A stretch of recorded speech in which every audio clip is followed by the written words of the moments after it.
నమస్తే టైగర్స్. జనరల్‌గా కొన్ని లోకల్ పోలీస్ స్టేషన్‌లో ఇటువంటి కేసులు ఫైల్ అవుతూ ఉంటాయి.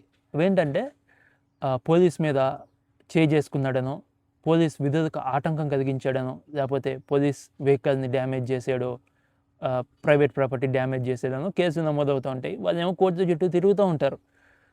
ఇలాంటి కేసులకి ప్రూఫ్‌లు పెద్దగా పబ్లిక్ డొమైన్‌లో అవైలబుల్‌గా ఉండవు.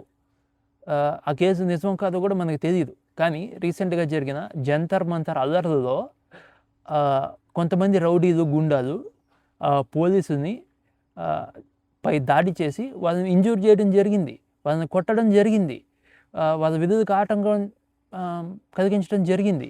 అలాగే పోలీస్ వెహికల్‌ని పైన దాడి చేసి దానికి డ్యామేజ్ చేశారు. అలాగే ప్రైవేట్ పబ్లిక్ ప్రాపర్టీస్‌ని డ్యామేజ్ చేశారు. సో, ఇప్పుడు గవర్నమెంట్‌కి వీళ్ళపైన యాక్షన్ తీసుకునే అంత సత్తా ఉందంటారా? ఒకవేళ తీసుకోలేకపోతే ఈ చట్టాలు మనలాంటి కామన్ పీపుల్స్‌కేనా? ఇలాంటి రౌడీల పైన ఈ చట్టాలు వర్తించవా?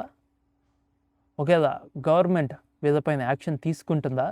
తీసుకోలేక భయపడుతుందా? చూద్దాం రానున్న రోజుల్లో.